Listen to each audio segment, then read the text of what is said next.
سر اس میں آپ نے بتایا کہ جو صرف لا ٹرانزیکشنز کو دیکھا جاتا ہے تو اس میں کیا ٹرن اوور آف ٹرانزیکشنز کو بھی دیکھا جاتا ہے؟ کیونکہ کچھ ڈپارٹمنٹس ایسے ہوتے ہیں جو کہ سپلیٹنگ کرتے ہیں، یعنی وہ چھوٹے چھوٹے بل سبمٹ کر دیتے ہیں، تو وہ پھر کیسے؟ اصل میں دو چیزیں ہیں جو ابھی میں نے بات کی ہے نا، اس میں جو اس سلائیڈ کے حوالے سے وہ میں نے دو باتیں کی ہیں. نمبر 1 یہ کہ یوں ہوتا ہے، لوگ اسے کرتے ہیں، وہ بہت سارے ایسے ہوتے ہیں جو اپنی ٹرانزیکشن کو اسمال رکھتے ہیں، بڑا نہیں کرتے، لیکن کچھ ایسی ٹرانزیکشن ہوتی ہیں وہ مجبوری ہوتی ہے ان ٹرانزیکشن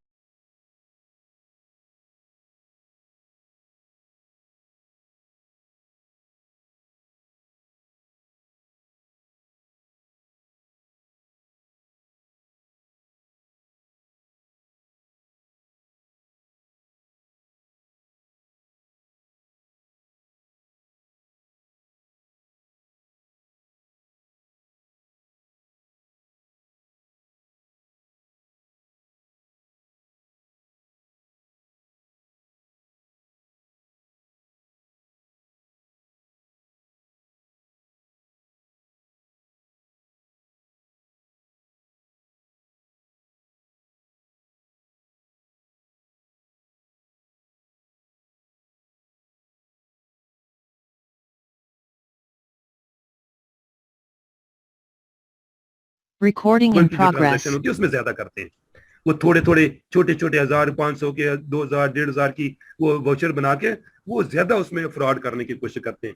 لیکن چونکہ ہم ہر ٹرانزیکشن کو جتنی ہوئی ہیں 100% آڈٹ نہیں کر سکتے. جو بڑی ٹرانزیکشن ہے ان کو ہم نے جب سیپریٹ کر لیا، ان کو ہم نے الگ کر لیا، تو باقی میں ہماری مجبوری ہے کہ 1 یا 2 لاکھ یا 1.5 لاکھ ٹرانزیکشن ہے، ہر ایک کو ہم 100% نہیں دیکھ سکتے. تو لہٰذا ہمیں سیمپل کرنا پڑ رہا ہے. وہ سیمپل میں جو چیز آپ کے سامنے آ گئی ہے اس کو آپ نے بیس بنا کے اپنی اوپینین دے دینی ہے. باقی کے آپ پھر ذمہ دار نہیں ہوتے، کیونکہ اس کی بیسس پہ ہم جب نون ایرر آ جاتی ہے تو موسٹ لائکلی ایرر کیلکولیٹ کر لیتے ہیں. جب موسٹ لائکلی ایرر کیلکولیٹ ہو جاتی ہے تو ہم اپر ایرر لمٹ بھی اس میں سے کیلکولیٹ کر دیتے ہیں، یعنی UELM اسے کہتے ہیں. تو جب اپر ایرر لمٹ بھی کیلکولیٹ ہو جائے گی on the basis of our actual جو ڈیٹا ہے، جو ایکچوئل اس کے اندر جو پرابلمس ایررز ہیں، اس کی بیسس پہ ہم اپنی رائے دے دیتے ہیں. کیا آڈیٹر پھر کنسرن بھی یہ ہوتا ہے کہ جو میں نے جو سیمپل اور جو ویری لارج ٹرانزیکشن کو آڈٹ کیا ہے اس کا میں 100% رسپانسبل ہوں، میں نے سب کو ڈیٹیل سے دیکھ لیا ہے، اس میں کوئی پرابلم نہیں ہے.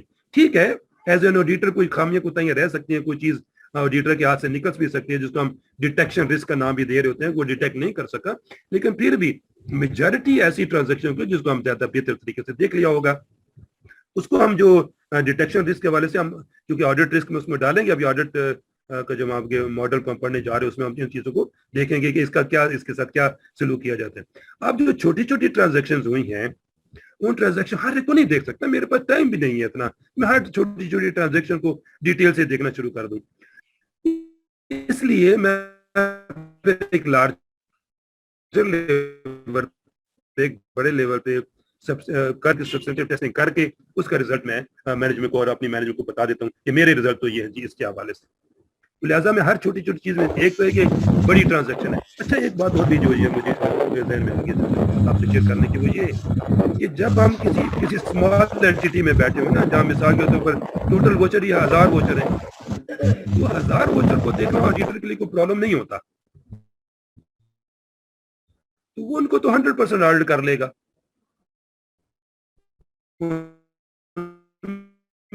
تو وہاں پہ اس کو نہ ویری لارج کی جی میرے پاس تو 1000 ووچر تھے، میں نے 1000 ووچر کا سب کا آڈٹ کر لیا، میرے پاس ٹائم تھا، میں نے بڑی ڈیٹیل سے ساری چیزوں کو چیک کر لیا ہے. تو وہاں تو یہ ختم ہو جائے گا. وہاں اگر چھوٹی ٹرانزیکشن بھی تھی وہ 1000 2000 کی 1500 کی 3000 کی جس میں کوئی فراڈ وہ بھی اس کے سامنے آ جائے گی، اور ان کو چونکہ 100% آڈٹ کر لے گا، وہ دیکھ لے گا کہ کہاں پہ پرابلم ہوا. جو آپ کا ایک بڑا امپورٹنٹ سوال ہے، چونکہ یہ فراڈ ڈیٹیکٹ نہیں کر سکے گا، یہ ممکن ہے نا، کیونکہ ایز این آڈیٹر جو اس نے اپنے جو سبسٹینٹیو ٹیسٹ کے لیے جو پروسیجرز اس نے بنائے ہوئے ہیں وہ ہر ٹرانزیکشن میں شاید فٹ نہ آ سکیں گے. ہر ٹرانزیکشن کو وہ اچھے طریقے سے شاید دوسرا سے کیپچر نہ کر سکے پراپر طریقے سے جہاں پہ فراڈ ہوا ہے. تو لہٰذا ہم نے فراڈ کی جب ڈیفینیشن پڑھی تھی پچھلی کلاس میں، ہم نے کہا تھا کہ وہ جو سبسٹینٹیو ٹیسٹنگ ہے اس کے اوپر تو آڈیٹر کی رسپانسبلٹی ہے. ہاں اگر ڈیورنگ ایگزیکیوشن کو اسے پتہ چل جاتا کہ کسی ایریا میں فراڈ ہوا تو اس فراڈ کو وہ ڈیٹیل سے انسپیکٹ کرے گا, ڈسکس کرے گا, اس کی ایویلیوشن کرے گا, اس کو ڈیٹیل سے دیکھے گا, ان ٹرانزیکشن کا آڈٹ بھی ڈیٹیل سے کرے گا. لیکن پھر بات یہ ہو جائے گی جو باقی رہ گئی ہیں وہ اس کی ذمہ داری نہیں بنتی. اس میں اگر کوئی سبسیکوینٹلی کوئی چیز نظر آتی ہے تو آتی رہے, وہ کہے گا جی میں نے تو یہ 240 یا 340 ووچر کا میرا سیمپلنگ بنا تھا, سیمپل بنتا تھا, اس سیمپل کو میں نے ڈیٹیل سے ڈسکس کر لیا ہے, now I am responsible for that sample. اب جو بڑی ٹرانزیکشن, بہت زیادہ نمبر آف ٹرانزیکشن میں تو میں نہیں کر سکتا. اس لیے اب دیکھیں, اچھا اس میں ایک اور بات بھی میرے پاس ذہن میں آ رہی ہے کہ اب ہر جگہ ہم فورینسک آڈٹ نہیں کر سکتے. اب فورینسک آڈٹ چونکہ یہ ہوتا ہے کہ اب ہر ٹرانزیکشن کی ڈیٹیل میں جا رہے ہوتے ہیں, اس کو آپ فالو اپ کرتے ہیں right from origination of the transaction to the finalisation of that transaction into the financial statements. آپ اس حد تک جا رہے ہوتے ہیں. اب ہر ایک ٹرانزیکشن کو اس طرح سے آپ کرنے بیٹھ جائیں گے, آپ کے لیے پرابلم ہوگا. تو فورینسک آڈٹ کرنے کا اگر کہا جائے گا تو پھر تو آپ 100% آڈٹ کریں گے ہر ٹرانزیکشن کا. اگر آپ صرف سرٹیفکیشن کر رہے ہیں تو سرٹیفکیشن کی جو بیسک ریکوائرمنٹ ہے وہ یہی ہے کہ آپ اگر بہت زیادہ ٹرانزیکشن ہے تو آپ اس میں سے سیمپل کریں, اور اس میں سے جو لارج یا ہائی رسک جو ٹرانزیکشن ہیں, جو کی ٹرانزیکشنز ہیں, ان کو آپ سیپریٹ کر لیں. جو کہ لارج ٹرانزیکشن ہے ان کا 100% کر لیں, اور سیمپل جو آیا اس سیمپل کا 100% کر لیں. تو جو آپ کا رزلٹ آتا ہے وہ ایکسیپٹیبل ہوگا. انٹرنیشنلی جو پریکٹس ہے وہ یہی ہے, تو لہٰذا وہاں پریشان ہونے کی ضرورت نہیں ہے. ٹھیک ہے جی سر اگر ایرر جو ہے رائٹ سر. جی بولے. سر اگر ایرر جو ہے وہ مٹیریلٹی اماؤنٹ سے زیادہ ہو گیا ہے. جی بالکل ٹھیک ہے, تو ٹھیک ہے, ٹھیک ہے, بڑا اچھا کوشچن آپ کا, بالکل ٹھیک ہے, گڈ.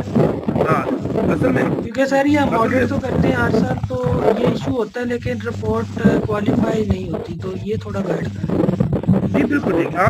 آپ میں جواب دیتا ہوں. بات یہ ہے کہ جب ہم آڈٹ کر رہے ہوتے ہیں نا, سیمپل کا بھی جب ہم کرتے ہیں تو یہ ممکن ہے, یہ بہت زیادہ ممکن ہے کہ جو ہماری ایررز ہیں وہ ہماری مٹیریلٹی سے بڑھ جائیں. یہ ممکن ہے.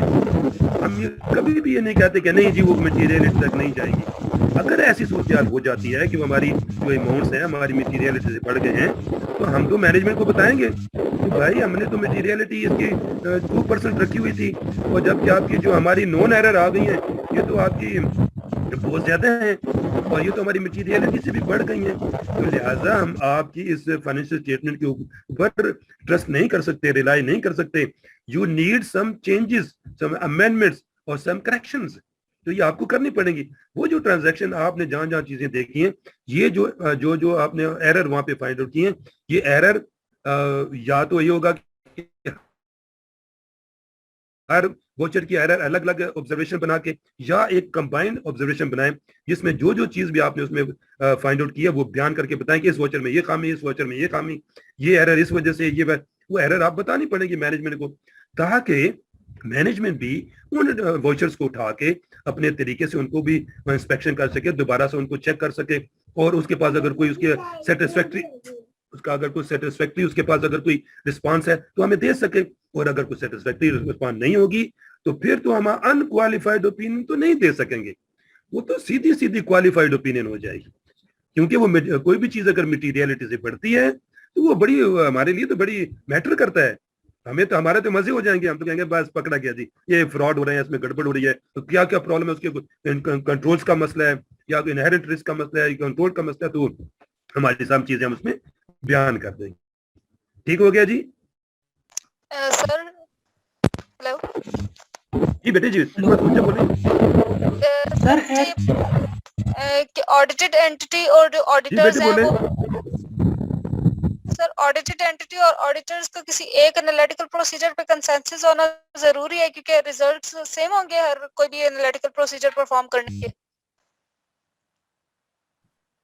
جی بالکل بیٹے, یہ کہ آپ نے ایک خاص قسم کا انالیٹیکل پروسیجر اڈاپٹ کرنا ہے اس فائنینشیل اسٹیٹمنٹ کے لیے, اس سال کے اس کی بیسس پہ کرنی ہے. یہ نہیں کہ ایک آپ کچھ کریں مختلف کا کچھ کریں. یہ ضرور ہو سکتا ہے کہ اگر آپ ڈفرینٹ اینٹیز کا آڈٹ کر رہے ہیں, ڈفرینٹ اینٹیز کے حوالے سے ان کی اسٹیٹس ڈفرینٹ ہو سکتی ہے. کہیں پہ صرف ایکسپینڈیچر ہو سکتا ہے, کہیں پہ ریونیو بھی ہو سکتا ہے, اور کہیں پہ ریونیو اور ایکسپینڈیچر دونوں ہو سکتے ہیں. تو اب یہ ڈیپینڈ کرے گا کہ وہ کس ٹائپ کی آرگنائزیشن ہے, وہ اینٹی کیا ہے.